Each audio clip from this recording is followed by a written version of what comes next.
దేవునికి స్తోత్రం. మీ అందరికీ వందనాలు. Praise the lord. బాగున్నారా? దేవునికి మహిమ కలుగును గాక. దేవుడు మన కుటుంబాన్ని దీవించి ఆశీర్వదించి అందరూ ప్రార్థన ద్వారా దినదినము మరి నేను దేవుళ్ళు ఎదుగుతూ అనేక మందిని నడిపిస్తున్నందుకు నా దేవాతి దేవునికి మాత్రమే మహిమ కలుగును గాక.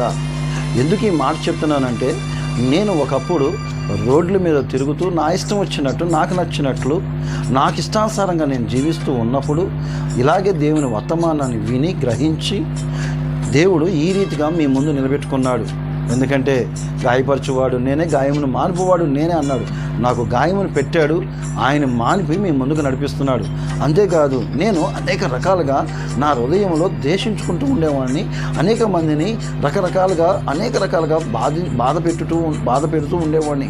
అయితే ఈరోజు వాగ్దానం సామెతలు 26వ అధ్యాయము 25వ వచనంలో, వాడు దయగా మాట్లాడినప్పుడు వాని మాటలు నమ్మకము, వాని హృదయములో 7 హేయ విషయములు కలవు. ఏంటంటండి?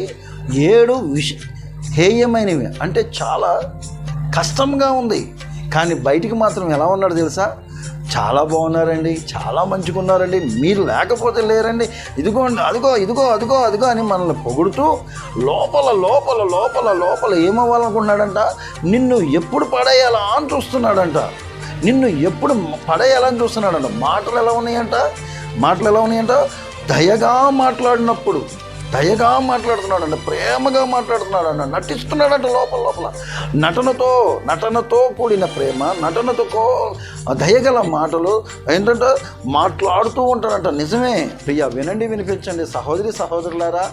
నిజమే, నా తల్లిదండ్రులను చూశాను, నా ఏజులను చూశాను, మా పిల్లలు ఇప్పుడు కాలేజీకి వెళ్తున్నప్పుడు చూశాను. నేను కొన్ని చూస్తూ ఉండగా నిజమే, మా తల్లిదండ్రులను ఇబ్బంది పెట్టిన వారిని చూశాను, అలాగే మమ్మల్ని ఇబ్బంది పెట్టిన వారిని చూశాను, నా పిల్లల్ని ఇబ్బంది పెట్టిన. అంటే ఇంకా పని పాటలేదయ్యా మీ వాళ్ళని ఇబ్బంది కాదు.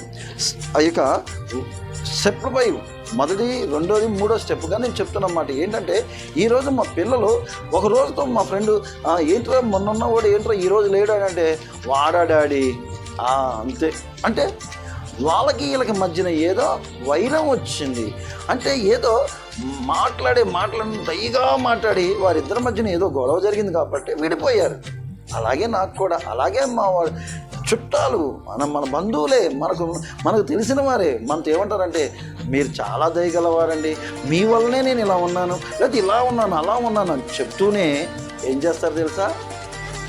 తడిగుడ్డతో ప్రాణాలు తీస్తారని అనేవాళ్ళు. కనుక దయచేసి నా ప్రభు ఇవన్నీ ఎందుకు చెప్తున్నాడంటే, జాగ్రత్తగా ఉండి మెలకువగా ఉండి దేవుని యందు ప్రార్థనలో కనిపెట్టు. దేవుని పొందుకుంటావు, ఆశీర్వదించబడతావు, దీవించబడతావు. ఎప్పుడు దేవుని వాక్యంలో నువ్వు ఉంటే ఇవన్నీ నువ్వు కనిపెట్టగలవు. నేను ఒకప్పుడు ఇవన్నీ నాకు గ్రహించలేదు, నేను చూడలేదు, కానీ ఈరోజు నేను చూస్తున్నాను కనుక మీకు చూపిస్తున్నాను. నాకు అంతగా గొప్ప చదువులు లేవు, గొప్ప ఉద్యోగాలు లేవు, గొప్ప ఇది లేదు, కానీ నా దేవుడు మాత్రం నాకు ఉన్నాడు. అట్టి ఆశీర్వాదాలు మీకు కూడా దేవుడు దీవించునుగాక. మీకు ఏ ఇబ్బందులున్నా, ఏ ఇరుకులున్నా, ఏ సమస్యలున్నా దేవుడు మిమ్మల్ని దీవించి ఆశీర్వదించి దాని నుండి తొలగించబడనుగాక. ఆమేన్. తల వంచుకుందాం, ప్రార్థిద్దాం, కన్నులు మూసుకుందాం. పరిశుద్ధుల జీవాధిపతి, జీవం గల తండ్రి, నీకు వందనాలు. అవునయ్యా, అంతరంగంలో ఒక మాట, బయటకు ఒక మాట.